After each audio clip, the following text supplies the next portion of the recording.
The dark side is a pathway to many abilities some may consider to be unnatural. This was said by Emperor Palpatine in Star Wars The Rise of Skywalker after his return and Kylo Ren questioning it. For those of you who don't know, Star Wars is an epic space opera created by George Lucas, who later sold the entire franchise to Disney. This resulted in the creation of the sequel trilogy. However, I've noticed that the sequel trilogy has quite a similar relation to a series of comics published in December of 1991. The Dark Empire trilogy was written by Tom Veitch, and it takes place 10 years after the Battle of Endor. Today, I'm going to be telling you guys the parallels between the comics and the sequel trilogy. Now, the first and most obvious parallel to be seen is the return of the infamous Emperor Palpatine. In the film, Palpatine is found broken, but alive. The film didn't make it very clear how he survived. However, an article on Cinnamon Blend revealed that he came back in the same way he did in the comics. He had a secret cloning facility ready to go, where he used the dark side of the Force to transfer his spirit into a clone body. Now, Palpatine's anything, he's a fanatic of super weapons. Super weapons are the bread and butter of the Star Wars franchise. Whenever you see one, you know it's going to be the hero's main objective to destroy. In Star Wars The Force Awakens, Starkiller Base was a planet-sized superweapon capable of firing a beam that would destroy entire solar systems from anywhere in the galaxy. An interesting counterpart was the Galaxy Gun in the Dark Empire trilogy. The Galaxy Gun was a space station that would fire a projectile that would then travel through hyperspace, reaching a planet, detonating on the surface, and destroying all organic life on the planet.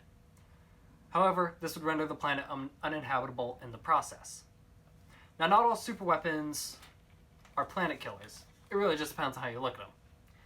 In Star Wars The Last Jedi, the warship, the Supremacy, was 60 kilometers wide and 12 kilometers long, capable of destroying entire fleets on its own, and the largest object to be considered a warship in all of Star Wars.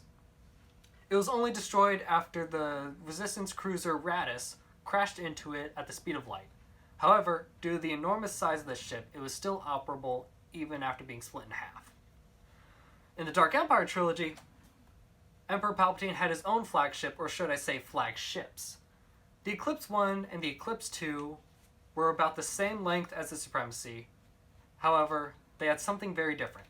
Both had a super laser mounted on the bow, capable of destroying entire warships in one blast, as well as cracking continents in half. The first one was only destroyed after Luke Skywalker pushed a force storm into the ship created by Palpatine.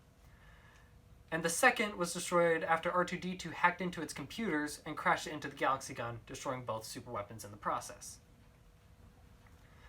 Now, ships of this magnitude are completely ludicrous and would obviously cause some concern on the galactic level. So it only makes sense for there to be some secret location of operations in preparation for galactic domination.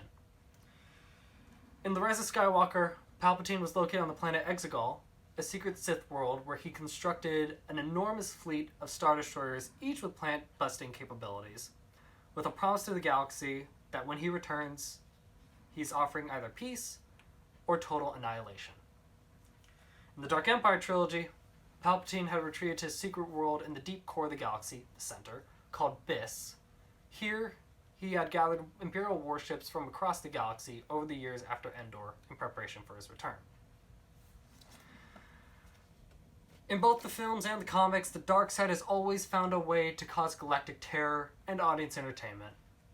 We've seen the construction of enormous fleets and flagships, galaxy-terrorizing superweapons, the return of the infamous and always scheming Emperor Palpatine. If you have no idea what I'm talking about and have never watched Star Wars, go watch it. It's awesome. If you've watched Star Wars but never heard of the Dark Empire trilogy, I recommend you either find a copy of the comics or find a YouTube summary, because it is quite awesome. Trust me, it is your destiny.